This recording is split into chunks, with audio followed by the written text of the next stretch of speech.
అక్కడికి వెళ్ళే సందర్భంగా నేను డాక్టర్ కడియం కావ్య గారు, మానేని రవీంద్రరావు గారు, కలెక్టర్ గారు అందరం ఉంటుంది. ఆ వేదికను పంచుకునే సందర్భంగా నేను నా యొక్క స్పీచ్లో డాక్టర్ బిఆర్ అంబేద్కర్ గారి యొక్క కొటేషన్ను ఇవ్వడం జరిగింది.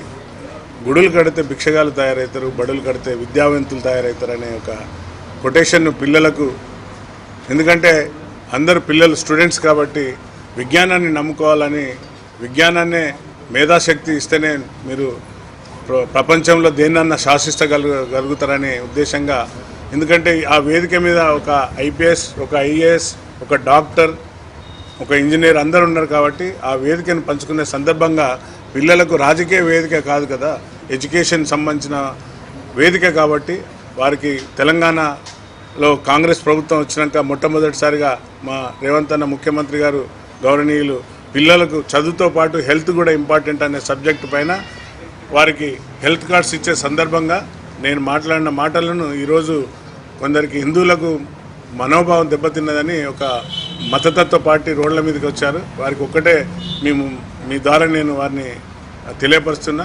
నేను కూడా కరుడు కట్టిన హిందూనే. నాకు ఉదయం లేస్తే పొద్దున సాయంత్రం వరకు మా ఇంట్లో పూజలే జరుగుతాయి. అయ్యగారులు వస్తారు, ఇంటికి వస్తారు, పూజలు చేస్తారు. ఉదయం లేస్తే బొట్టు పెట్టుకొని బయటికి వెళ్ళాం. కానీ బాధాకరం ఏంటంటే దాన్ని కూడా రాజకీయం చేస్తున్నారు.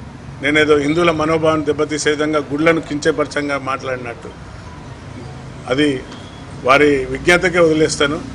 కాబట్టి పిల్లలను చదువుకోవాలి, కష్టపడాలి, చదువుతో పాటు మీరు స్పోర్ట్స్లో కూడా రాణించాలి. అవి కూడా ఎగ్జాంపుల్ చెప్పినాను. మన యొక్క కల్లెడ నివాసి అయిన అమ్మాయి మొన్న జివాజీ దీపిక బ్రాంజ్ మెడల్ తెచ్చినందుకు అమ్మాయికి ₹1 కోటి, 500 గజాల భూమి, ఒక ఎస్ఐ ఉద్యోగం గౌరవ ముఖ్యమంత్రి గారు ఇచ్చింది. కాబట్టి మీరు కూడా చదువుతో పాటు విజ్ఞానాన్ని పెంపొందించుకొని ఈ విధంగా సక్సెస్ కావాలని చెప్పాను తప్ప వారిని గుడికి పోవద్దు, గుడిలో మీరు భిక్షగాళ్ళు ఉంటారు అక్కడ పోవద్దని చెప్పలే. సో దాన్ని వక్రీకరించి మీరు అర్థం చేసుకుంటే మీ విజ్ఞతకు వదిలేస్తున్నా.